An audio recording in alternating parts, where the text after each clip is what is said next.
The crystal chandeliers cast a warm golden light across the massive ballroom, making everything sparkle like something out of a fairy tale. Isabella Whitmore stood at the center of it all, her silk dress flowing around her like water, a diamond ring the size of a grape catching the light every time she moved her hand. Tonight was supposed to be perfect. Her engagement party to Jonathan Reed, one of the most successful businessmen in the city, was the social event of the season. "Darling, you look absolutely radiant," her mother whispered, adjusting Isabella's pearl necklace with practiced hands. "Jonathan is such a catch. His family's real estate empire combined with our hotels will make you both unstoppable." Isabella smiled, but it didn't quite reach her eyes. She had heard this speech 100 times before. Love wasn't really part of the conversation in her world. Marriage was business, and business was everything. The ballroom was packed with the city's elite. Women in designer gowns worth more than most people's cars chatted over champagne that cost $500 a bottle. Men in custom-tailored suits discussed their latest business deals and golf games. Everyone was perfectly polite, perfectly dressed, and perfectly boring. "Isabella, my dear," Mrs. Patterson, one of her mother's oldest friends, approached with a glass of champagne in each hand. "What a magnificent party. Your grandmother would be so proud." At the mention of her grandmother, Isabella's eyes drifted toward the corner of the ballroom where an old piano sat, draped with white roses. It was a beautiful instrument, a Steinway that had been her grandmother's pride and joy. Eleanor Whitmore had been a pianist before she married into wealth, and she used to fill the house with music every evening.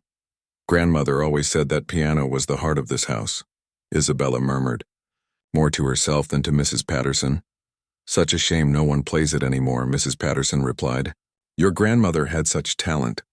I remember the dinner parties she used to host, with live music flowing through every room." Jonathan appeared at Isabella's side, wrapping his arm around her waist with the confidence of a man who owned everything he touched. "What are we talking about?" he asked, his voice loud enough to draw attention from nearby guests. "The piano," Isabella said, nodding toward the instrument. Mrs. Patterson was just saying how grandmother used to play for her guests. Jonathan laughed, a sound that echoed off the high ceilings.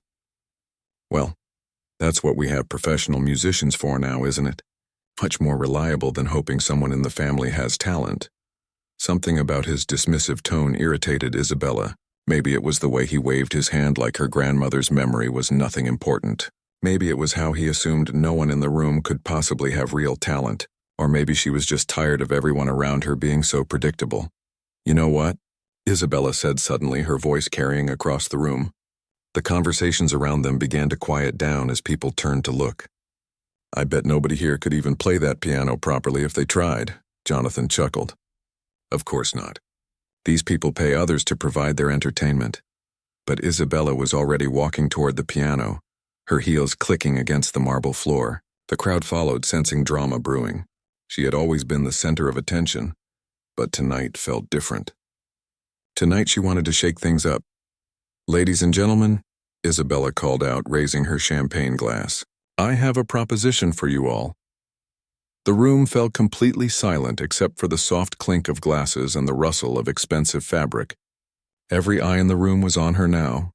"This piano belonged to my beloved grandmother," she continued, gesturing toward the instrument. "She used to say that music revealed a person's true soul, that real talent couldn't be bought or faked." "Isabella, darling, what are you doing?" her mother whispered urgently, but Isabella ignored her. "So here's my challenge," Isabella announced, her voice growing stronger with each word. "If anyone in this room can play this piano like a true master, I'll call off my engagement to Jonathan and marry them instead." The silence that followed was deafening. Then someone in the back started laughing nervously, and soon the whole room was buzzing with whispers and uncomfortable chuckles. "Surely you're not serious," Jonathan said, his face turning red. "Isabella, this is ridiculous." "I'm completely serious," she replied, meeting his eyes directly. "Unless, of course, you're worried someone might actually be able to play." "Worried?" Jonathan's laugh was forced now. "Please look around this room, Isabella. These people couldn't play Happy Birthday if their lives depended on it." "I'm not worried at all." Mrs. Patterson clapped her hands together. "Oh, how exciting. A real challenge, just like in the old days." Soon, several guests were stepping forward, eager to try their luck. Mr. Henderson, who owned a chain of furniture stores, sat down first and managed to peck out a simple children's song with one finger. The crowd applauded politely, but Isabella just shook her head. "That's not what I mean by playing like a master," she said firmly. Next came Mrs. Sinclair, who had taken piano lessons as a child 50 years ago. She managed to play a slow, shaky version of Fur-Elise, missing several notes and stopping twice to remember what came next. The audience was more encouraging this time, but again, Isabella remained unimpressed. "Surely someone here has real talent," she said, looking around the room with growing confidence. "Or maybe Jonathan is right. Maybe we really are all just people who buy our culture instead of creating it." One by one, more guests tried and failed. Each attempt was met with polite applause, but nothing that could be called masterful. Isabella began to feel vindicated. She was proving her point about their shallow, purchased world. "Well," Jonathan said finally, straightening his tie with obvious relief, "I think we've all learned something tonight. Money doesn't buy talent, but it does buy the wisdom to hire talented people." The crowd laughed, and Isabella felt a familiar wave of disappointment. Even when she tried to create something interesting, something real, it all came back to the same old conversations about money and status. "Is that it then?" Isabella asked, looking around the room one more time. "No one else wants to try?" The silence stretched on, and she was about to declare the challenge over when a quiet voice spoke up from the back of the room. "Excuse me, miss. May I give it a try?" All heads turned toward the voice, and Isabella felt her heart skip a beat. This was not what she had expected at all. Every single person in the ballroom turned to look toward the back corner where the voice had come from. Isabella squinted through the crowd, trying to see who had spoken. Then the people parted like curtains, and she saw him. It was David Torres, the head caretaker, who had been working quietly around the edges of the party all evening. He was probably in his mid-30s with dark hair and kind eyes, wearing the simple black uniform that all the estate staff wore during events. Isabella had seen him around for the past few years, fixing things, taking care of the grounds, making sure everything ran smoothly. But she had never really looked at him, not the way she was looking now. "Did the janitor just volunteer?" Someone whispered loudly enough for everyone to hear. "Oh my goodness," Mrs. Patterson gasped, pressing her hand to her chest like she might faint. "The help wants to play the piano." A wave of nervous laughter rippled through the crowd. Isabella felt her cheeks grow warm. This was not what she had expected when she made her dramatic challenge. She had imagined maybe some distant cousin with hidden talent, or perhaps one of Jonathan's business partners with a secret musical background. She had never imagined that one of the staff members would step forward. "Sir," Jonathan said, his voice dripping with condescension, "I think there's been a misunderstanding. This is a private party for invited guests only." David didn't move from his position near the back of the room. His hands were clasped behind his back, and his expression was calm and respectful. "I apologize if I spoke out of turn," he said quietly. "I heard the lady's challenge, and I was wondering if I might be allowed to try." "The lady?" Jonathan repeated, his voice getting louder. "The lady is Miss Whitmore, and she's about to become Mrs. Reed, and you are?" "David Torres, sir. I work here." The crowd was buzzing now, everyone talking at once. Some people were laughing outright, while others looked scandalized that a member of the staff had dared to speak up during such an elegant affair. "This is absurd," Isabella's mother hissed in her ear. "Tell him no immediately. What will people think?" But Isabella found herself staring at David, remembering her grandmother's words about how music revealed a person's true soul. Her grandmother had always treated the staff with kindness and respect. She would have been horrified by the way everyone was acting right now. "Isabella," Jonathan said through gritted teeth, "end this nonsense right now." The pressure was enormous. Everyone was watching, waiting to see what she would do. The smart thing, the expected thing, would be to politely tell David that the challenge was only for guests and send him back to work. That's what everyone wanted her to do. But something in David's quiet dignity made her pause. He wasn't pushing or demanding anything. He had simply asked a question and was waiting patiently for an answer. There was no arrogance in his manner, no attempt to cause a scene. He had heard a challenge and had quietly volunteered. "You work here?" Isabella asked, her voice carrying across the silent room. "Yes, miss. I'm the head caretaker. I've been working on your family's estate for about 3 years now." "And you think you can play piano?" David considered the question carefully before answering. "I think I can try, miss. If you'll allow it." "Allow it?" Mr. Henderson laughed so hard he nearly spilled his drink. This is rich. What's next? Is the cook going to offer to sing opera? Maybe we should hear what he sounds like first, Mrs. Sinclair added with a smirk. It might be amusing. Isabella felt anger rising in her chest, but not at David. She was angry at her guests, at their cruel laughter, at the way they were treating another human being. But mostly she was angry at herself for being part of a world where this kind of behavior was considered normal.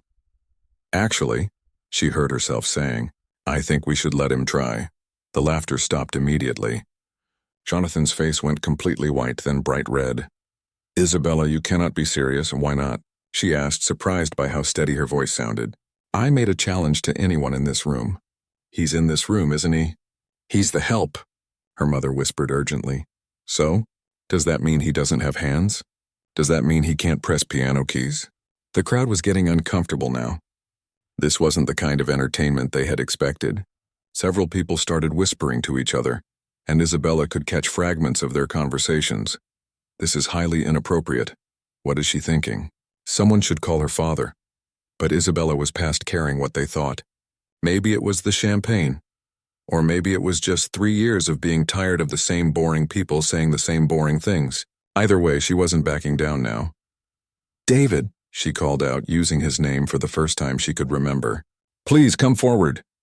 The crowd reluctantly moved aside to create a path from the back of the room to the piano. David walked slowly through the group, his head held high despite the whispers and stares following him. Isabella noticed that his uniform was perfectly pressed and his work boots were polished to a shine. Whatever else he was, he took pride in his appearance. When he reached the piano, he stopped and looked at Isabella. Are you sure about this, miss? I don't want to cause any problems for you. His concern for her reputation, even after the way her guests had treated him, made Isabella's chest tighten with an emotion she couldn't quite name. I'm sure, she said firmly. I made a promise and I intend to keep it. Jonathan stepped closer to her. Isabella, think about what you're doing. Think about your reputation. Think about our future. I am thinking, she replied without taking her eyes off David. Maybe that's the problem. David approached the piano bench slowly, as if he were approaching something sacred. The room felt completely quiet again, but this time the silence felt different. It wasn't the excited quiet of people waiting for entertainment. It was the tense quiet of people waiting for disaster. He sat down carefully and adjusted the bench to the right height. Then he placed his hands on the keys, not pressing them yet, just resting his fingers on the smooth ivory surface. What are you planning to play? Isabella asked. David looked up at her, and for just a moment she saw something flash in his eyes. Something that looked almost like sadness. Something your grandmother would have appreciated, he said softly. Then he began to play. The first note that came from the piano was soft, almost hesitant, like David was testing the instrument. Then came another note and another, building into something that made everyone in the room freeze where they stood. Isabella had expected maybe a simple song, something basic that would be respectable enough to end this whole situation, without too much embarrassment for anyone. What she heard instead made her heart stop. David's fingers moved across the keys like they belonged there, like they had always belonged there. The melody that filled the ballroom wasn't just music. It was pure emotion flowing through the air. Isabella recognized it immediately. It was Chopin's Nocturne in E-flat major, one of her grandmother's favorite pieces. But this wasn't just someone playing a song they had learned. This was something else entirely. The notes seemed to dance around each other, sometimes soft as whispers, sometimes bold and demanding attention. David's left hand created a steady, heart-like rhythm, while his right hand painted melodies that made Isabella think of moonlight on water, of love letters never sent, of dreams that lived only in quiet moments. Mrs. Patterson's champagne glass slipped from her hand and shattered on the marble floor, but no one even looked down. Every eye in the room was fixed on David, who seemed completely unaware that anyone else existed. His eyes were closed now, his whole body moving slightly with the music, like he was dancing while sitting still. My God, someone whispered from the back of the room. Isabella felt tears prick her eyes, though she couldn't have said why. The music was bringing back memories she had forgotten, sitting on her grandmother's lap as a little girl, listening to this same song being played on this same piano. Her grandmother's hands had been elegant and sure, but they had never sounded like this. David's playing was beyond elegant. It was magical. The melody shifted into something more complex, and Isabella realized he wasn't just playing one piece anymore. He was weaving different songs together, creating something entirely new. She caught pieces of Bach, hints of Beethoven, fragments of Debussy, all flowing together like a river made of sound. Jonathan was standing frozen beside her, his mouth hanging open in a way that would have been funny if Isabella had been able to think about anything. Besides the music filling her chest, her lungs, her entire body. How is he doing that? Mrs. Sinclair breathed. The question hung in the air, but no one could answer it. David's fingers were moving so fast they were almost a blur, but every single note was crystal clear, perfect, placed exactly where it needed to be. The sound was so rich, so full, that it seemed impossible it was coming from just one instrument. Isabella found herself moving closer to the piano without realizing it. She needed to see his hands, needed to understand how someone could create something so beautiful. As she got nearer, she could see the concentration on David's face, the way his eyebrows drew together slightly when he reached a particularly difficult passage, the small smile that played at the corners of his mouth when he hit a sequence that pleased him. This wasn't someone who had learned to play piano. This was someone who spoke piano like it was his native language. The music grew louder, more passionate, building towards something that made everyone in the room hold their breath. David's whole body was involved now, leaning into the dramatic sections, pulling back for the gentle ones, his shoulders moving with the rhythm like he was conducting an entire orchestra instead of playing alone. Then, just when Isabella thought the music couldn't become any more intense, David shifted into something that made her gasp out loud. It was Rachmaninoff, she was sure of it, but played with a power and emotion that she had never heard before, not even from professional recordings. The notes crashed over the room like waves, demanding and overwhelming, then suddenly became soft again, so tender they seemed to caress everyone listening. Isabella felt like she was being taken on a journey through every emotion she had ever experienced. Joy, sadness, anger, hope, loss, love, all of it flowing through David's fingers into the air around them. Mr. Henderson was crying. Actually crying, with tears streaming down his cheeks. Mrs. Patterson had both hands pressed to her heart like she was trying to keep it from beating too fast. Even the waiters who had been cleaning glasses in the corner had stopped working, and were staring at David with their mouths open. Isabella looked at Jonathan and saw something she had never seen before, genuine shock. All his confidence, all his smug certainty was completely gone. He looked like someone who had just discovered that everything he thought he knew about the world was wrong. The music began to slow down, becoming gentler, more reflective. David opened his eyes for the first time since he had started playing and looked directly at Isabella.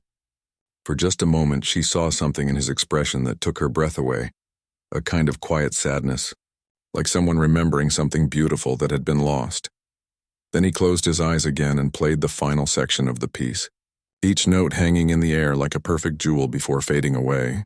When the last note died into silence, David sat perfectly still for a moment, his hands resting on the keys, his head bowed.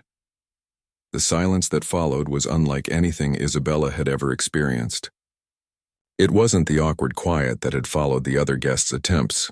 This was the kind of silence that comes after something sacred, something that changes everyone who hears it. Nobody moved. Nobody spoke. Nobody even seemed to breathe. Finally, David lifted his hands from the keys and turned to face the crowd. His expression was calm, almost apologetic, like he was sorry for taking up so much of their time. "Was that acceptable, miss?"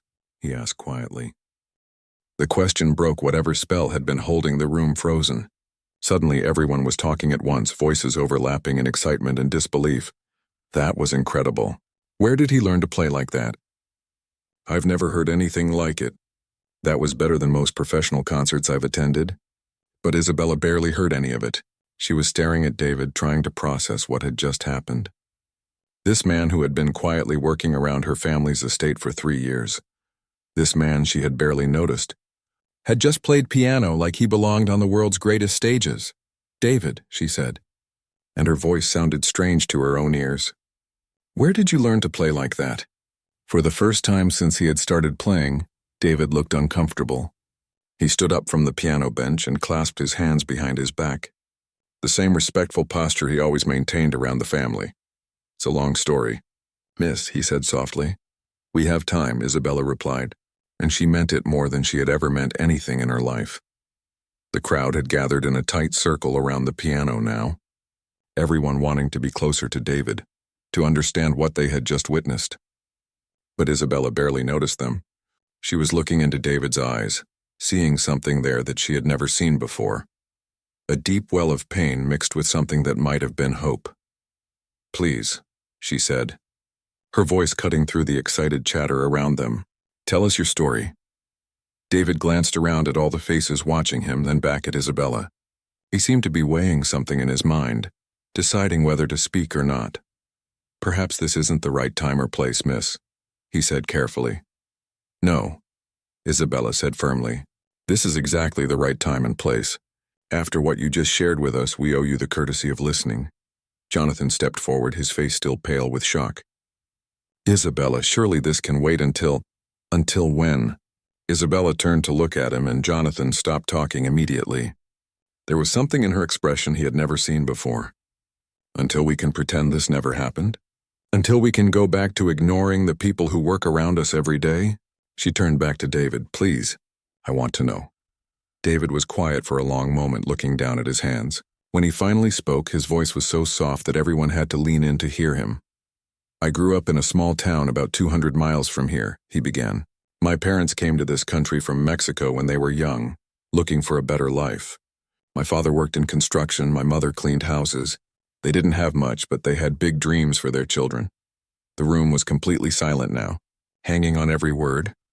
"When I was 5 years old, my mother took a job cleaning for a wealthy family who had a piano in their living room.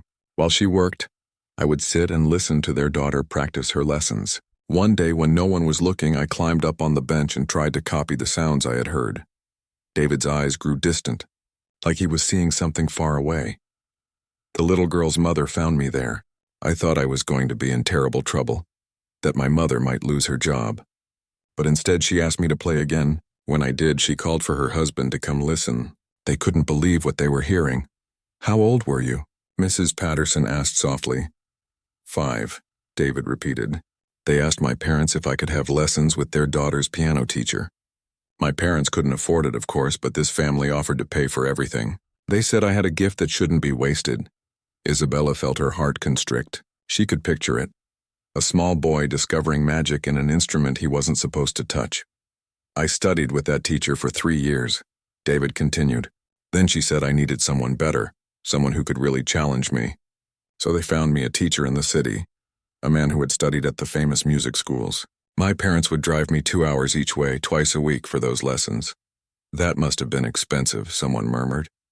"It was. My parents worked extra jobs to help pay for it, even though the first family was still helping us. My mother started cleaning more houses. My father took weekend construction jobs. They never complained, never made me feel guilty about it. They just kept saying that education was the most important thing they could give me." David's voice cracked slightly, and he paused to compose himself. "By the time I was 12, my teacher said I was ready for serious competition. I started winning contests, getting scholarships. When I was 15, I auditioned for the Preston Conservatory of Music." Isabella gasped. The Preston Conservatory was one of the most prestigious music schools in the world. Only the most talented students even dared to audition. "I got in," David said simply. "Full scholarship. My parents cried for 3 days straight. They were so proud and happy." "That's wonderful," Isabella breathed. But David's expression darkened. "It was wonderful. For 2 years it was the most wonderful time of my life. I was studying with masters, performing in recitals, preparing for an international competition that could have launched my career. I was going to be a concert pianist. I was going to travel the world, playing in the greatest halls, sharing music with thousands of people." The past tense hung heavy in the air. "What happened?" Isabella asked, though she was almost afraid to hear the answer. "During my 3rd year at Preston, my father had an accident on a construction site. A serious accident. He fell from scaffolding and injured his back and his spine. The doctors said he might never walk normally again. Definitely could never do construction work." Isabella felt tears prick her eyes. The medical bills started piling up immediately. My mother tried to work more hours, but it wasn't enough. My father needed surgery, physical therapy, medications. The insurance covered some of it, but not nearly enough. "Oh no," Mrs. Sinclair whispered. "I took a leave of absence from school thinking it would just be for one semester while we got things sorted out. I got a job at a hotel working nights so I could still practice during the day. But one semester turned into 2, then a full year. The bills kept coming." David looked directly at Isabella now, and she could see the pain in his eyes clearly. "My parents begged me to go back to school. They said they would find a way to manage without my help, but I couldn't do it. I couldn't sit in a practice room playing beautiful music while my parents were losing their house, while my father was in pain because we couldn't afford the best treatments." "So you gave up music," Isabella said softly. "I gave up my dreams of being a professional musician," David corrected. "I never gave up music itself. I kept playing, kept practicing when I could. Music was the only thing that kept me sane during those years." "How long ago was this?" Jonathan asked. His voice was different now, less arrogant, more human. 8 years ago. My father is doing much better now, thank God. He walks with a cane, but he can work again, light work. My parents are comfortable. But by then, I was too old to go back to Preston, too out of practice to compete at that level. The moment had passed. "But you're still young," Isabella protested. "You could still," David shook his head gently. "The music world is very competitive, miss. If you're not established by a certain age, if you don't have the right connections, the right opportunities, it becomes almost impossible. So you became a caretaker. I became a caretaker because it's honest work that pays well enough to help my parents and still leaves me time to play piano in my apartment at night. It's peaceful work, and after all those years of stress and worry, peace was what I needed." "But your talent," Isabella said desperately, "it's extraordinary. Surely someone would—" "Talent without opportunity is just a beautiful secret," David said with a sad smile, "and I've made my peace with that. Tonight was the first time I've played for anyone other than myself in 5 years. I had forgotten how good it feels to share music with other people." The room fell silent again, but this time it was a different kind of silence. It was the silence of people who had just learned something important about the world, about sacrifice, about dreams deferred and love expressed through giving up everything you want most. Isabella looked at David with completely new eyes, seeing not just his talent but his character, his strength, his capacity for selfless love. And in that moment, she realized that everything in her life was about to change. The silence in the ballroom stretched on as everyone processed what David had just shared. Isabella stood frozen, staring at him, feeling like the ground had shifted beneath her feet. Everything she thought she knew about her world, about herself, about what really mattered in life was crumbling and rebuilding itself all at once. "Isabella," Jonathan said quietly, reaching for her arm. "We should talk privately." She looked at his hand on her arm, then up at his face. For the first time in the 2 years they had been together, she really looked at him. She saw his expensive suit, his perfectly styled hair, his manicured nails, and realized she didn't see anything else. No depth, no sacrifice, no real understanding of what it meant to love someone enough to give up your dreams for them.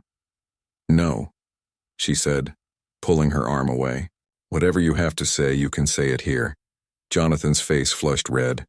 "This is ridiculous, Isabella. You made a silly challenge as a joke, and now you're letting it get out of hand. This man works for your family. He's the help. He's a human being," Isabella replied, her voice steadier than she felt. "A human being who just shared the most beautiful music I've ever heard, and one of the most beautiful stories I've ever heard."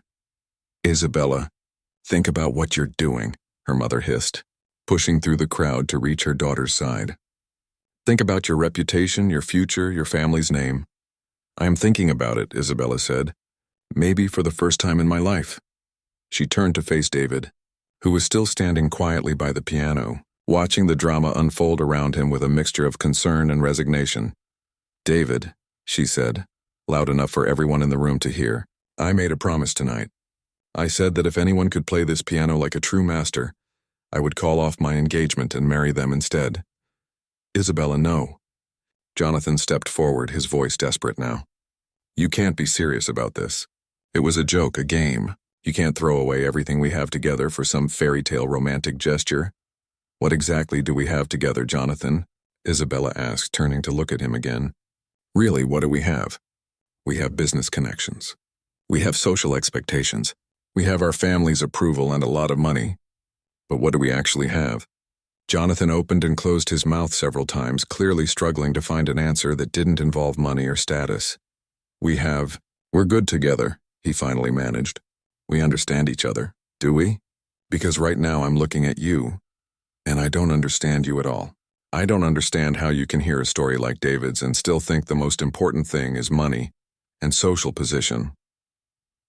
The crowd was watching this unfold like they were at a tennis match, their heads turning back and forth between Isabella and Jonathan. "Miss," David said softly, stepping forward, "I appreciate what you're trying to do, but you don't need to honor that promise. It was made in jest, and I understand that." Isabella looked at him, seeing the kindness in his eyes even as he tried to let her off the hook, tried to save her from the consequences of her own words. "What if I want to honor it?" she asked. David's eyes widened. "Miss, you don't know me." "Not really. You know one story. Heard me play one time. That's not enough to base such a big decision on." "You're right," Isabella said. "I don't know you, but I know this. In the 3 years you've worked here, you've been nothing but respectful, hardworking, and kind. You've never asked for anything, never caused any problems, never drawn attention to yourself. Tonight you stepped forward when everyone was laughing at you and shared something precious with all of us. You told us about giving up your dreams to take care of your family, and you did it without asking for pity or expecting anything in return." She looked around the room at all the wealthy faces watching her. How many people in this room can say they've ever sacrificed anything real for someone else? How many of us have ever given up something we truly wanted for love? Mrs. Patterson dabbed at her eyes with her handkerchief. Several other guests looked uncomfortable, staring down at their feet. "Isabella, this is madness," her mother pleaded. "You can't marry someone you barely know, someone who works with his hands, someone who has nothing to offer you." "Nothing to offer?" Isabella repeated. "Mother, did you hear him play? Did you listen to his story? This man has more to offer than anyone else in this room." She walked over to David and stood directly in front of him. "I'm not asking you to marry me," she said, her voice gentle now. "That would be crazy, and you'd be right to think I'd lost my mind. But I am asking if you'd let me get to know you, really know you. Would you have dinner with me tomorrow night? Not as your employer, not as someone above you or below you, but as two people who might have something to learn from each other?" David stared at her for a long moment. "Miss, are you sure about this? Your fiancé is standing right there." Isabella didn't even glance back at Jonathan. "My ex-fiancé is standing right there. I can't marry someone I don't respect, and after tonight I realize I don't respect Jonathan at all. This is insane." Jonathan exploded. "Isabella, you're throwing away everything for some romantic fantasy. You think you're going to live happily ever after with the gardener? This isn't a fairy tale." "You're right," Isabella said calmly. "This isn't a fairy tale. This is real life. And in real life, I want to be with someone who makes me want to be a better person, someone who shows me what real character looks like, someone who reminds me that there are things more important than money and status." She turned back to David. "So, will you have dinner with me tomorrow?" David looked around the room at all the shocked faces, then back at Isabella. Slowly, a small smile spread across his face. "Yes," he said simply. "I'd like that very much." The room erupted in shocked whispers and excited chatter. Jonathan stormed out, slamming the door behind him. Isabella's mother looked like she might faint, but Isabella barely noticed any of it. She was looking into David's eyes and seeing something she had never seen in any man's face before. Genuine interest in who she was as a person, not what she could offer him. 6 months later, they were married in a small ceremony in her grandmother's garden, with David's parents and a few close friends in attendance. David had started giving piano lessons to local children, and Isabella had discovered a passion for helping talented young musicians who couldn't afford quality instruction.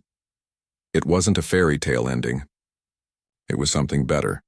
It was a real beginning, built on respect, understanding, and the kind of love that makes people want to become the best versions of themselves.